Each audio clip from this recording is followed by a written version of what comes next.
আসসালামু আলাইকুম, কেমন আছেন সবাই? ভিডিওটি ভালো লাগলে একটি লাইক করে দেবেন আর কমেন্ট করে জানাবেন গল্পটি কেমন লাগছে। পরবর্তী পর্বগুলো পেতে অবশ্যই চ্যানেলটি সাবস্ক্রাইব করে পাশে থাকা বেল আইকনটি ক্লিক করে দিন। তবে চলুন গল্পটি শুরু করা যাক। গল্পের নাম যাও পাখি বলো তারে, লেখা ঈশানুর তাসমিয়া মীরা। পর্ব 14। সবুজ ভাইয়ার গান শেষ হতেই রেয়ান উঠে দাঁড়ান। ছাদের রেলিং ঘেঁষে 3/4 প্যান্টের দু পকেটে 2 হাত রেখে সোজা হয়ে দাঁড়িয়ে রইলেন। তীক্ষ্ণ দৃষ্টিতে আশপাশ দেখছিলেন উনি। আঙ্কেলের মেয়ে দুজন, হিমানি আর শ্রেয়াও ওনার পিছু পিছু উঠে গেল। রেয়ানের পাশে দাঁড়াতেই রেয়ান ভ্রু কুঁচকে তাকালেন ওদের দিকে। ওরা কেমন নির্লজ্জের মতো কথা বলছে ওনার সাথে। উনিও মুচকি হেসে উত্তর দিচ্ছেন, আমার সাথে তো কখনো এমন মুচকি হেসে কথা বলেননি। সদা মুখ একটা গম্ভীর করে রাখেন, অথচ ওদের সামনে ব্যাপারটা মোটেও ভালো লাগলো না আমার। মুখ ফুলিয়ে রাখলাম। ইয়াসিন ভাইয়া সুর দিয়ে গেয়ে উঠলেন, পরাণ যায় জ্বলিয়া রে, পরাণ যায় জ্বলিয়া। ইয়াসিন ভাইয়ার দিকে চোখ পাকিয়ে তাকালাম আমি। উনি হাসছেন। সবুজ ভাইয়া ভ্রু নাচিয়ে বললেন, কি ব্যাপার মীরা, মুখ ফুলিয়ে রেখেছ কেন? না এমনি, মাথা ব্যথা করছে তো। ইয়াসিন ভাইয়া আবারও বললেন, মিথ্যুক, সত্যি ক, তুই জেলাস না? আমি ভ্রু কুঁচকে বললাম, আমি জেলাস হব কেন? ইয়াসিন ভাইয়া খোঁচা মেরে বললেন, বোঝো না তুমি ছোট খুকি, এতক্ষণ তো হাসি খুশিই ছিলি, ওরা ভাইয়ার কাছে যেতেই তোর মুখ পেঁচার মতো হয়ে গেছে। ব্যাপার কি, ট্রেমে ট্রেমে পড়েছিস নাকি? আমি রেগে বললাম, চুপ থাক ভাইয়া, এমন কিছুই না। ইয়াসিন ভাইয়া আর থামার, উনি ওনার মতো বকবক করেই যাচ্ছেন। সেদিকে বিশেষ পাত্তা দিলাম না আমি। নিজের মাঝেই চিন্তায় পড়ে গেছি, আমি কি আসলেই জেলাস? কিন্তু কেন? ওই নিরামিষ মুড়ি কিংয়ের কোনো ব্যাপারে আমার ইন্টারেস্ট নেই, থাকার কথাও নয়। হয়তো এটা মনের ভুল। উনি তো আমার সাথে ভালোভাবে কথাই বলেন না, হয়তো এজন্যই খারাপ লাগছিল আমার। এর চেয়ে বেশি কিছুই না, হওয়ারও নয়। এর মাঝে নিচ থেকে ডাক পড়ে আমার। সবাইকে খেতে রাখা হয়েছে, আমরাও যে যার মতো চলে যেতে লাগলাম। তবে গেল না শুধু আবদ্ধ আর রেয়ান। দিঘিকে বহু কষ্টে মানিয়ে আসছি বলেই রেয়ানের কাছে এসেছে সে। রেয়ানের পাশে এসে দাঁড়াতেই উনি বললেন, নিচে গেলি না? আবদ্ধ মিনমিনিয়ে বলল, তুইও তো যাচ্ছিস না? ভালো লাগছে না। ওহ, কথাটুকু বলেই দুজন চুপচাপ। নীরবতা ভেঙে আবদ্ধ আবারও বলল, ভাই এই জায়গাটা কেমন লাগছে তোর?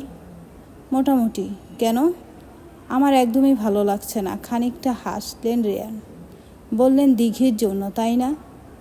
আবদ্ধ জবাব দিল না। নীরবতা যেন সম্মতির লক্ষণ মনে হলো রেয়ানের। উনি বেশ শান্ত স্বরে আবদ্ধকে বললেন, মেয়েটাকে শুধু শুধু কষ্ট দিচ্ছিস কেন আবদ্ধ?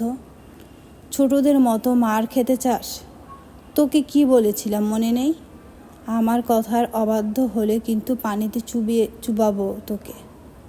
Mind it. আবদ্ধ এক দফায় হেসে উঠল, জড়িয়ে ধরল রেয়ানকে। রেয়ান নাকুচকে বলল, এভাবে জড়িয়ে ধরার মানেটা কি? চুপ থাক, কতদিন পরে তোকে জড়িয়ে ধরলাম। রেয়ান অবাক হওয়ার ভান করে বললেন, তোর বউ জানে তুই গে? আবদ্ধ ভ্রু কুচকে তাকাতেই রেয়ান আবার বললেন, ছি ছি, আবদ্ধ দূরে থাক, যা। তুই এমন ভাবছিস আমি তেমন না, আমার সম্মান কেড়ে নিস না। আবদ্ধ রেয়ানকে ছেড়ে দিল তৎক্ষণাৎ। বিরক্তি নিয়ে বলল, ভাই এখনও এমন করিস? রেয়ান হাসতে হাসতে বলে উঠলেন, নিচে চল, তোর বউ অপেক্ষা করছে তোর জন্য। আফটারঅল তোর গে হওয়ার সুসংবাদটাও তো দিতে হবে। আবদ্ধের মুখটা পাংশ হয়ে গেল। সে রেয়ানকে আরও জোরে শক্ত করে জড়িয়ে ধরল, যেন জড়িয়ে ধরেই হাড়গোড় ভেঙে ফেলবে রেয়ানের। তাতে রেয়ান যেন আরও জোরে জোরে হেসে দিচ্ছেন। আঙ্কেলরা চাকমা নিগোষ্ঠীর হলেও টেবিলের সব খাবার রাখা হয়েছে বাঙালিদের পছন্দের। তবে সবজিগুলোর প্রতিটিতেই বিভিন্ন জাতের শুটকি দেওয়া। আমার মতে এটা খাবারকে আরও সুস্বাদু করবে। প্রচণ্ড খুশি মনে চেয়ারে বসে পড়ি আমরা। আমার এক পাশে ইয়াসিন ভাইয়া, মেহেরুন আর সবুজ ভাইয়া বসা, অন্য পাশটা খালি, আর আমার একদম সামনে বরাবর দিঘি বসে। আমাদের সবার সামনেই একটা কলা পাতা রাখা। ভাবতেই অবাক লাগছে, প্লেটের মতো এটাতে করে আমরা সবাই খাবার খাবো। যদিও আগের দিনের মানুষরা এভাবেই খেত, কিন্তু আমি কখনো কলা পাতায় ভাত খাইনি। তথাপি এটা আমার জন্য নতুন। নতুন জিনিসের প্রতি আগ্রহ থাকে প্রচুর। আমারও তাই।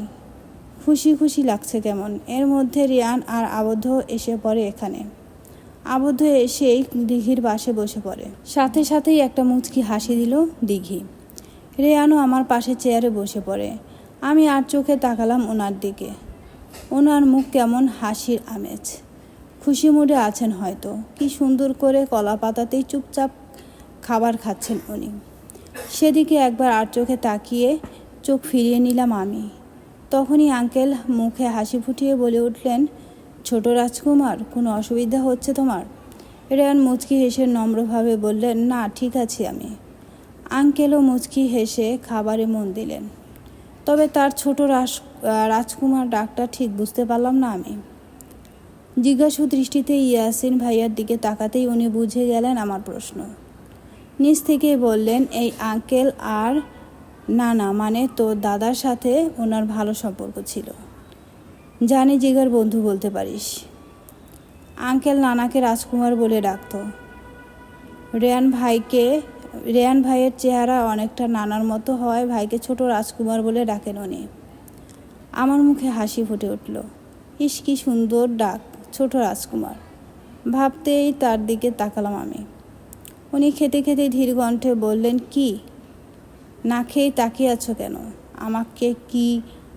উনি বলার আগেই আমি বাধা দিলাম, কেননা আমি জানি উনি এখন বলবেন আমাকে কি বেশি সুন্দর লাগছে মিস। তাই আগেই উত্তর দিলাম, আপনাকে সুন্দর লাগছে না। উনি বাঁকা হাসলেন, কিছু না বলে আবারও খাওয়ায় মনোযোগ দিলেন। খানিক বাদ পর ফিসফিসিয়ে বলে উঠলেন, তুমি কিসে পড়ো মিস? Honours second year. কেন? উনি মুচকি হেসে বললেন, পিচ্ছি। আমার প্রচণ্ড রাগ হলো। দাঁতে দাঁত চেপে বললাম, আমি মোটেও পিচ্ছি নই। সব পিচ্ছিরাই এটা বলে। কে বলেছে এটা? এইমাত্র তুমি বললে। আমি রেগে আর কিছুই বললাম না। দাঁতে দাঁত চেপে খাচ্ছি শুধু। হঠাৎ রেয়ান কেউ না দেখার মতো আমার কলা পাতা থেকে একটা আলু নিয়ে নিজের মুখে পুরে নিলেন। বিস্ময়ে দু চোখ বড় বড় হয়ে এলো আমার। ঠোঁটে আপনা আপনি হাঁ হয়ে গেল। উনি আলু চিবুতে চিবুতে ডোন্ট কেয়ার ভাব নিয়ে বললেন, স্টপ লুক অ্যাট মি মরুভূমি, সবাই দেখ, স্বাভাবিক হও। আমি স্বাভাবিক হয়েও ফোন যেন হতে পারলাম না। বারবার মনে হচ্ছে ওটা কি ছিল। উনি আমাকে মরুভূমি ডাকলেন। অবিশ্বাস্য। রাতে খাবার খেয়েই আবদ্ধ রুমে চলে যায়। ফ্রেশ হয়ে মাত্র বিছানায় বসেছিল সে, অমনি কোত্থেকে দিঘে এসে বসে পড়ল তার কোলে। সাথে সাথে চেঁচিয়ে উঠল, আবদ্ধ, আরে কি করছো? সরো কোল থেকে, পাশে বসো। সরো না। দিঘি ঠায় বসে রইল। আবদ্ধের বুকে মাথা রেখে আধুরে কণ্ঠে বলল, ভালোবাসি আপনাকে। আবদ্ধ কিছু বলল না, শান্ত হয়ে গেল। বিছানার সাথে হেলান দিয়ে চুপচাপ চোখ বন্ধ করে রইল সে। দিঘি আবারও বলল, আপনি গান গাইতে পারেন? না। দিঘি দুষ্টু হেসে বলল, নাচতে পারেন? আবদ্ধ গম্ভীর কণ্ঠে বলল, শাট আপ দিঘি, চুপচাপ ঘুমাও। প্রচুর ঘুম আসছে মামার। আমি চুলে হাত বুলিয়ে দিই। না। সাথে সাথেই মন খারাপ হয়ে গেল দিঘির। পরপরই আবদ্ধ দিঘিকে এক টানে বালিশে শুইয়ে দিতে চোখ দুটো বড় বড় হয়ে গেল। আবদ্ধের দিকে তাকাতেই দেখল সে চোখ বন্ধ থাকা অবস্থায় তাকে জড়িয়ে ধরে আছে। প্রচুর লজ্জা পেল দিঘি। সাথে অজানা এক অনুভূতিও করা নাড়ল মনে। চলবে। গল্পের নাম যাও পাখি বলো তারে, লেখা ঈশানুর তাসমিয়া মীরা, পর্ব 15। রাত থেকে সবাই মিলে প্ল্যান করছেন আজকে ঘুরতে বের হবেন, তাও 2-3 দিনের জন্য। হিমানি আর শ্রেয়ারাও যাচ্ছে আমাদের সঙ্গে। সকাল থেকেই সবাই যার যার মতো রেডি হয়ে বসে আছেন বেতের সোফাটায়। এখন শুধু যাওয়ার অপেক্ষা। আর প্রতিবারের মতোই আমি সেই একমাত্র ব্যক্তি যে কিনা এখনও রেডি হতে পারিনি। ছোট্ট সাদা কানের রিংটা খুঁজেই পাচ্ছি না আমি। আমার এই হারানোর অভ্যাসটার জন্য কোন দিন যে মানুষ আমাকে নোবেল পুরস্কার ছুঁড়ে মারে। একরকম বিরক্ত হয়ে কানের রিং খোঁজা বাদ দিয়ে আমি ছুটলাম সবার কাছে। আমাকে পেয়ে সবাই প্রথমে এক দফা বকা শোনালেন। পরপরই সবাই বের হলেন বাড়ি থেকে। আর আমাদের ঘুরতে যাওয়ার গন্তব্যটা হলো কাপ্তাই লেক বা হ্রদ। আঙ্কেলের বাড়ির সরু রাস্তাটা দিয়ে আমরা এখন মেইন রোডের দিকে যাচ্ছি। সবাই আগে আগে হাঁটছে আর আমরা সব কাজিন পেছন পেছন। আমাদের সবার শেষেই মুখে হাসি ফুটিয়ে গল্প করতে করতে আসছে দুই ভাই রেয়ান আর আবদ্ধ। কোনো একটি বিষয় নিয়ে তারা বেশ হাসাহাসি করছে। তাদের হাসির আওয়াজ প্রবলভাবে শুনতে পাচ্ছি আমরা। আমার পাশে হাঁটছে ডিঘি। সেও হয়তো তাদের হাসির আওয়াজ শুনছে ঠিক আমার মতো। তবে দুজনের মাঝে বিন্দু মাত্র কথা হয়নি এখনো। নীরবতা ভেঙে দিঘি আগে বলল, কেমন আছো? আলহামদুলিল্লাহ। আপনি? আলহামদুলিল্লাহ, আমিও ভালো আছি। তবে তুমি আমাকে তুমি করে বলতে পারো, যেহেতু তুমি আমার বয়সে বড়। আমি হেসে বললাম, হ্যাঁ, কিন্তু সম্পর্কে তো ছোট, তাই না? তবুও চেষ্টা করব। তখনই পাশ থেকে ইয়াসিন ভাইয়া বলে উঠলেন, সম্পর্কেও বড় হয়ে যাবি তুই যদি রেয়ান ভাইকে বিয়ে করিস। চোখ পাকিয়ে তাকালাম ইয়াসিন ভাইয়ার দিকে। সে হাসছে, মারাত্মক অসহ্য হাসি। তার কান জোরে টেনে আমি ফিসফিসিয়ে বললাম, এসব কারণেই তোর কপালে জীবনে মেয়ে জুটবে না। সে অ্যাটিটিউড দেখিয়ে কলার ঠিক করতে করতে বলল, শকুনের দোয়ায় গরু মরে না। তার মানে তুই গরু? মাথা মোটা গর্ধব। ইয়াসিন ভাইয়া মুখটা একটুখানি করে বললেন, তুই সব সময় এমন পচাস কেন আমাকে মিরু? বড় ভাই হিসেবে সামান্যতম রেসপেক্টও তো করতে পারিস। মেহরুন বলে উঠল, তোর মতো ছেলেকে রেসপেক্ট করা ভিতর থেকে আসে না। ইয়াসিন ভাইয়া চটে গিয়ে সবুজ ভাইয়াকে বললেন, আপনার জীবন শেষ সবুজ ভাইয়া। এই ডাইনি আপনার জীবন তামা ছিঁড়াফাটা করে ফেলবে। এ কথায় দিঘি শব্দ করে হেসে উঠল। আমাদের মুখেও লেগে আছে আনন্দের হাসি।